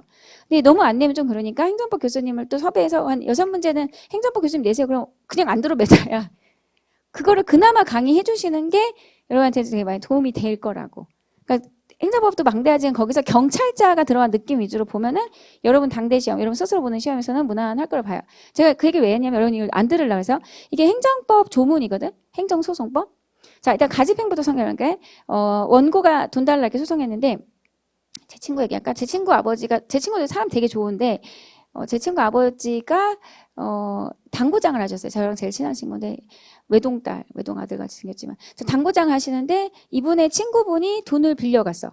그래갖고 그때 이제 우리나라 잘못 만든 18세 미만의 당구장 출입금지 때문에 이 당구장이 어려워지는 판이었고 그 위헌 났어. 판례 중에 있어. 근데 요새 많이 안 나지. 나오면 나오는 거야. 근데 이 친구분이 또 그 돈을 당구장 그만둔 돈을 이분이 또 2억을 빌려가서 안 갚으면서 얘네 집이 되게 부모님이 화목했는데 굉장히 사이가 안 좋아지고 제 친구가 되게 시련의 중고등학교 시절을 보냈었는데 그냥 그때 얘기한 그러니까 그 얘기를 저랑도 많이 나눴었고 소송을 안 거셨는데 되게 이제 철천지 원수처럼 이제 제 친구는 생각하는데 이분한테 소송 걸어서 많이 이길 수는 있는데 이분이 시간 끌면서 아버지가 혼자 생전에 써놓으신 편지가 있었대요. 그래서 제 친구한테 너는 그 내 돈 가져가서 네 자식하고 잘 먹고 잘 사냐. 난 이렇게 힘든데 이렇게 혼자 막 써놓으신 게 있어. 그래서 제 친구가 그 얘기를 어렸을 때 했던 게 기억나는데 이런 상황이 있단 말이야. 얘가 돈을 갚아야 되는데 시간 끌면서 소송을 계속 항소했고 상고해서 막 5년씩 끌고 가면 이쪽은 소송에 이겨도 돈이 너무 없는 거야. 그래서 1심 선고가 확정된 거, 그러니까 1심, 2심, 3심 끝난 거잖아. 끝나지 않았지만 일단 1심에서 선고할 때 원고가 승소한 경우에 원고에게 강제 집행을 할 수 있는, 그러니까 얘가 갖고 있는 재산을 경매에 넘길 수 있는 그런 가집행이라는 제도가 있어요. 근데 이게 약간 상대방을 나쁜 놈을 전제하잖아. 그러니까 국가를 상대로 가집행할 수 없다고 되어 있었어. 마찬가지로 국가만 잠깐 우대하고 있는 거죠. 국가가 원고고 국민이면 하면서 가집행을. 그러니까 지금 이런 사고를 여러분들 괜찮지라고 생각하듯이 입법자들도 그렇게 국가는 예외지 이렇게 한 거야. 근데 그거는 이제 국가를 좋게 봤을 때고 싸우는 입장에서는 서로 대등한 구조잖아. 민사든 당사자 소송이든 대등하게 돈 달라 이런 소송에서 국가에게만 일방적 유리한 제도를 두고 있는 거를 지금 디귿의 논리도 위헌을 낸다는 거고, 실제로 저 논리하에서 민법에 해당 민사소송에서 쓴 거는 소송촉진 등에 관한 특례법이라는데 소촉법이라고 줄여서 얘가 먼저 국가를 상대로 가집행할 수 없다가 위헌이 났었어요. 그럼 위에 행정소송법은 왜 위헌이 안 났냐? 우리가 그 재판에 쓰이는 조문만 심사하는 거거든. 그러니까 소촉법은 민사소송에서 쓴 법이니까 걔가 똑같은 법인데 위헌이 났지만 국가를 상대로 하는 당사소송, 공법적으로 여러분 초과근무수당 못 받거나 하면, 그러니까 공법적인 민사라고 생각하면 당사자를, 당사소송에서는 국가 상대로 가집행할 수 없다는 게 살 똑같은 내용인데 얘는 조문이 있는 상태였어. 왜냐면 이 소촉법 위헌 낼 때는 그 조문을 쓴 게 아니니까 쟤는 이런 게 사실상 있는 상태죠. 그러니까 사문화됐지만 그걸 드디어 위헌 냈거든. 가집행할 수 없다가 합리적 이유가 없음으로 평등이 위배된다고 판시하자마자 첫 출제가 여러분이야 지금. 이건 당연히 A급이 제가 행정법부터 모든 특강에 다 찍어줬거든. 어디서 내나 했던 여러분한테 내서 저는 기쁜데 이제 여러분은 공부할 때 좀 무게감이 약간은 좀 있어줬으면 좋겠어요. 그래서 2022년 2월 발레고 제가 최신 발레 특강 여기서 한번 해줬잖아. 거기서 다 해줬어. 그리고 반드시 뭐 해야, 마지막 찍어서 한다면 얘는 해야죠. 이번에 이제 제 수업을 경찰 지난번 들은 친구들은 사실 제가 전체적으로 다 못했는데도 알아서 막 들었는데 이번에 85, 그러니까 점수 100점 만점에서 이 정도인데 생각보다 최신이 별로 안 나왔어요. 뭐 서운해요. 근데 뭐 다른 과목 때문에 다시 해야 될 것 같아서 썼는데 그 모르겠지. 그 채점만 그 결과 나기 적이니까. 이 친구가 이제 최신 별로 안 나왔어요. 이렇게 썼는데 난 속으로 최신 많이 나온 건데. 내가 많이 해줘서 더 나올 거라고 한 느낌보단 덜했겠지만 최신은 이 정도 태운 거면 적당히 나온 거야. 그리고 이제 본인 점수가 이제 만족스러운 게 이런 거죠. 옛날에 저한테는 웬만하면 100점 가까이 나온다고 되게 유명했거든요. 근데 지금은 그게 아니야, 시험 자체가. 그럼 좀 내려오면 그 자체로도 좀 생각을 바꾸면 이게 옛날에 100점에 준해라고 해야 되는데 그게 안 되는 거지, 마음이. 그리고 형사의 70점은 옛날에 95에 준하는 거잖아, 사실은. 근데 그것도 안 되는 거야, 마음이. 왜 자꾸 그런 숫자 자체에 매여? 숫자는 뭐 지금 부동산값 막 매고 오르다 매도 아무 의미 없어. 다 숫자야. 그게 숫자잖아. 내가 어차피 살아야 되는 집이 오르던 내려던 나는 그 집 하나면 아무 의미가 없는 거야. 그 숫자라는 거는. 그 기분이죠. 그러니까 왜 숫자에 놀아나 숫자인데 그냥 숫자인데 나는 그러니까 내가 그 들어가야 되는 인원수 안에만 들어왔느냐가 중요한 거죠. 자, 9번. 제가 이거를 해설 강의도 원래 이걸 하자 혼자 찍었었는데 그때도 2시간에서 다시 하라고 했거든. 근데 또 2시간 하겠네. 자, 9번 오늘 이거 해설만 하고 집에 갈게요. 일사부재리원. 잠깐 쉴까? 5분만 쉬고 할까? 그냥 해도 돼요? 할게요. 일사부재리는 우리가 지금 신체의 자유 쪽에서 하고 있는 건데 같은 걸 갖고 2번 처벌하면 안 돼라는 거야. 누번 가중 처벌은 일사부재리 아니죠. 여러분 누번은 뭐냐면 이 사람이 상습절도라고, 이 사람이 아니 어떤 걸로 감옥 갔다 왔는데 그거의 죄를 그 형기 끝나고 뭐 법마다 좀 가중이 다르지만 예를 들면 2년이면 2년 뒤에 똑같은 걸 또 저질렀을 때 옛날 사건을 보는 게 아니라 이 사건 자체를 처벌을 하되 형량이 올라가는 거죠. 그러니까 옛날 사건을 2번 보는 게 아닌 거야. 반성하지 않았다는 점 때문에 새로운 사건을 처리할 때 형량이 올라가는 것 뿐이야. 그래서 일사부재에 반한 거 아니고. 그 다음에 여러분 행정에 관한 제재 중에서 특히 이중처벌이 많이 이렇게 이중처벌 없어. 이중처벌인 거는 여러분 보는 논점에서 없어. 이중처벌은 입법 자체가 안 돼요. 그러니까 뭐 이름이 뭐든 간에 다 처벌이 아니니까 하는 거야. 예를 들면 명단 공개 있잖아. 그 성범죄자 명단 공표 이런 거는 수치형이죠. 그럼 틀려 형벌이잖아. 그럼 이중처벌이 돼. 그게 난이도 있게 됐을 텐데 그게 행정적인 제재야. 명단 공표가. 형사는 여러분이 알고 있는 그 사형, 무기징역, 무기금고, 유기징역, 유기금고 하고 그 자격상실, 자격정지, 벌가몰 외에는 없어요. 형벌이 아니야 다.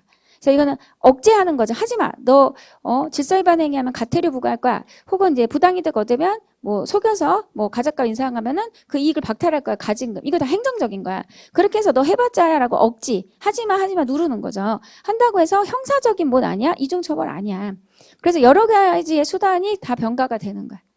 그래서 형사는 형사하고 여러분이 형사 쪽이니까 고제도만 생각하지만 어떤 아까 뭐 병원에서 그렇게 아이를 이제 학대해갖고 다치게 했으면 형사는 형사지만 거기 영업정지 먹고 할 거 아니야. 그 이중처벌이 아니라고. 걔는 그런 거 못하게 하는 목적이지만 그래서 이쪽이 더 크게 그러니까 쉽게 나간다고. 고의가실 묻지 않고. 근데 형사는요. 어쨌든 감옥 가는 거니까 양벌 규정으로서 행위자를 벌하는 고용주를 벌할 때도 고용주의 잘잘못을 따지잖아. 항상 단서가 있어야 되고. 다만 법인 대표라면 그렇게까지 할 필요는 없다는 최신 판례가 행정법이 먼저 내고 있어. 언제 판례인데. 양벌 규정은 형사입니다. 양벌 규정은 이렇게 도로법 위반죄라고 했을 때 그거를 운전자 외에 그 고용한 회사, 법인 또는 개인을 같이 처벌하는 쌍벌 규정, 돌 하나로 참새 2마리를 맞추는데 형사기 때문에 이거는 자기 잘못이 있어야 돼. 상당한 주의와 감독은 그렇지 않다는 단서, 면책이 항상 있어야 돼. 요거는 그쪽도 쓰는 거지. 자, 이거 봐봐. 여기를 대단하게 할 게 아니라 공산법 위반으로 형사처벌 여기서 하나만 형사처벌이야. 그러면 법에서 너는 당선이 무효가 된대. 물론 그게 처벌보다 아플 수는 있겠지만 당선 무효, 여러분 당선된 사람이 없잖아. 처벌받았어요? 아니잖아. 그러니까 당선 무효는 처벌이 아니야. 이중 처벌이 아니야.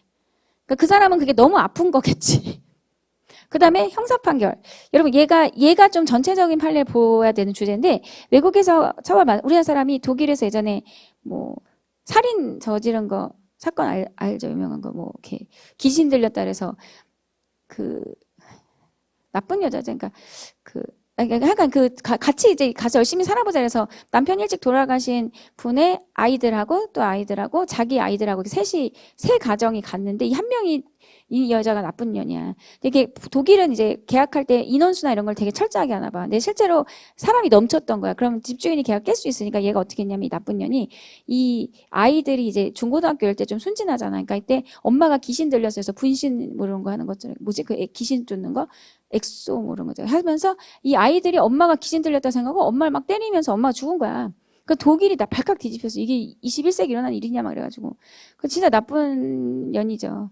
그 자식이 부모를 죽이는 거를 이렇게 하게끔 한 거잖아. 그러니까 아무튼 간에 그 여자가 처벌을 받을 건데 거기는 형량이 기니까 못 나오겠지만 만약에 이제 뭐 다 살고도 오래 살아서 나와서 한국에 왔다. 그럼 우리나라 처벌할 수 있어? 없어? 있어요. 처벌해도 이중 처벌은 아니야. 다만 얘가 위헌인 이유가 있었죠. 뭐? 이 형법 7조가 외국에서 형의 전부 집행받은 자 형의 감경 면제 어디가 위헌이야? 할 수 있도록. 할 수 있도록은 임의적인데 하여야가 더 유리하죠. 반대로 필요적인 게 더 유리한 거야. 근데 임의적 규정을 뒀기 때문에 얘가 과잉금지에 반해. 이중처벌은 아닌데. 과잉금지에 반해. 여러분 요즘만 보면 이거만 보는 건데 판례에서는 이중처벌은 아니나로 시작해. 그러니까 이렇게 빼는 것 자체가 난이도가 있는 거야. 얘 지금 위헌인 부분, 얘 위헌인 판례거든. 위헌이 난 걸 낸 게 아니라 위헌이 아닌 논리를 내고 있잖아. 이 판례 위헌이 아닌 부분. 이거 저는 원래 나눠서 수업하거든 이런 애들은. 근데 여러분 시험이 지금 그거를 접근화하잖아. 요 방향성이 출제된 거는 이미 그렇게 공부하겠지만 안 된 것도 그렇게 보이는 애들은 제가 기출 없는 애들도 좀 하겠다고. 뒤에서 기출할 때쯤에 11월 넘어가면.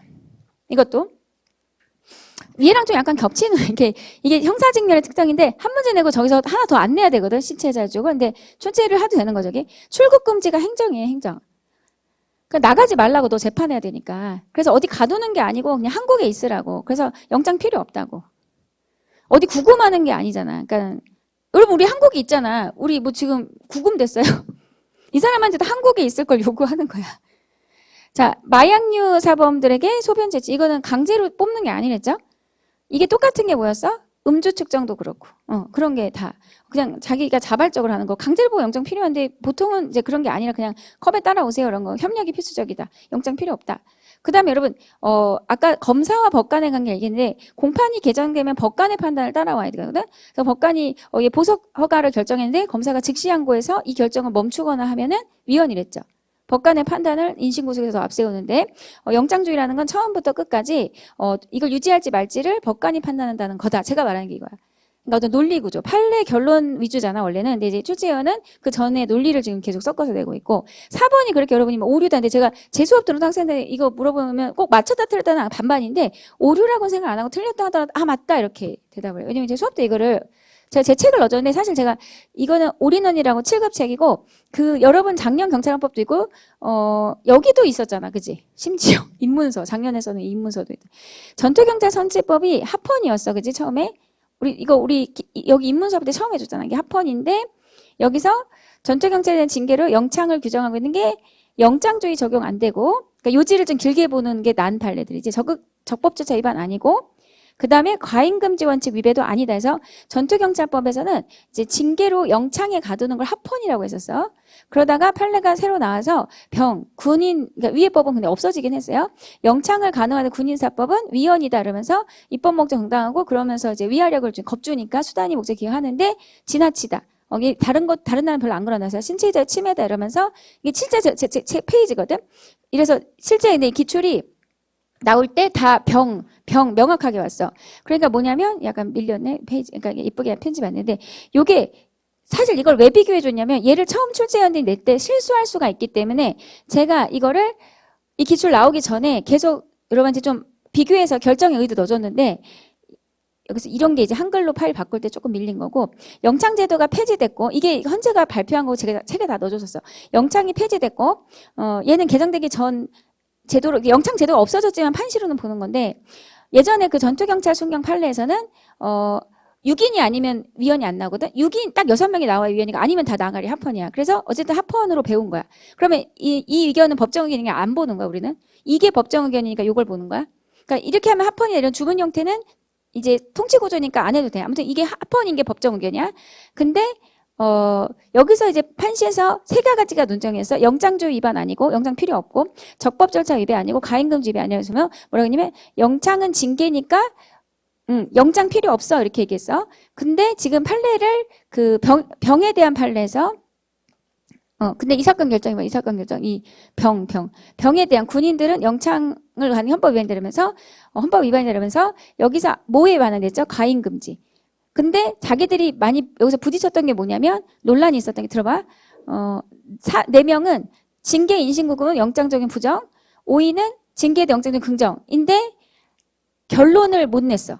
보충이 얘는 어째 보충이니까. 그래서 징계에 대한 영장주의 적용은 의견이 나뉘었다라고 제가 수업 때 해줬어. 근데 사실 이거 왜 했냐면 이 기출이 나오기 전에 출제원이 혹시라도 애매하게 낼까봐 해준 거고 실제로는 기출이 명확하게 그냥 과잉금지로만 잡았기 때문에 약간 강조 지점이 좀 지나가는 시점이었어요. 이해돼? 다시 전투경찰법에서 세 가지가 논점이었어. 1. 영장주의 적용 안 된다. 자 위에 봐봐. 기출 4번 여러분. 병에 대한 징계 처분으로 두 번째 판례잖아. 이때 영장주의 원칙이 적용되지 않는다가 틀렸다는 거야. 왜? 영장 얘기 안 했다고. 그러니까 이게 첫 기출도 아닌데 저렇게까지 간 건 되게 무리수예요.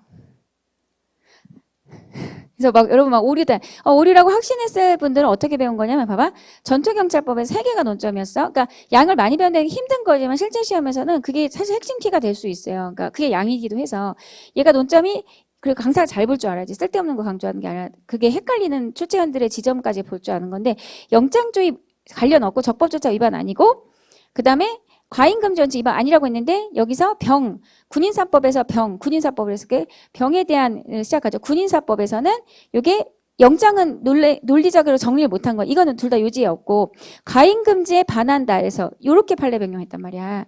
그럼 출제원이 이걸 처음 낼 때 제가 걱정한 거는 과잉금지는 너무 명확한데 여기를 건들까 봐 걱정을 한 거야.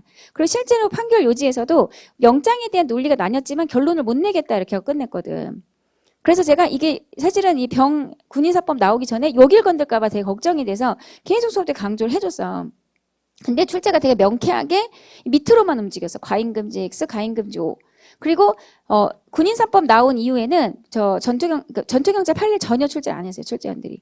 그러니까 출제를 이제 이렇게 안 하고 잘 넘어가는 듯 했어. 근데 출제원이 이 지랄을 죄송합니다. 이렇게 해버리셔서 여러분이 이제 이거는 반드시 오류야라고 생각한 건 아마도 여러분이 배우실 때 이 판례만 배웠을 거야.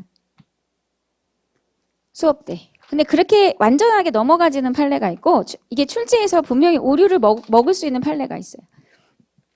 그러니까 이거에 대해서 여러분이 막 항의를 하니까 경찰 그 시험 낸 쪽에서 발표한 게 이걸 지금 그대로 설명하잖아. 영장에 대해서 판시하지 않는다라고 얘기했다 이거야. 그리고 막 이게 잘못 또 반대견해나 막 이런 거 있잖아. 거기서 이렇게 나뉘었을 때 소수견해 같은 걸로 자꾸 이의제기하는데 소수견해로는 복수정답 못한다라고 지금 얘기한 거야. 그러니까 복수정답 없다고 봐야겠죠. 그러니까 이게 해설로 들리는 사람은 그나마 또 잘하는 거야. 틀렸던 맞췄던. 잠깐 쉬어야지 그래도 여러분 수업할 것 같은데. 5분만 진짜 짧게 쉬고 오세요. 저도 잠깐만 쉬고 올게.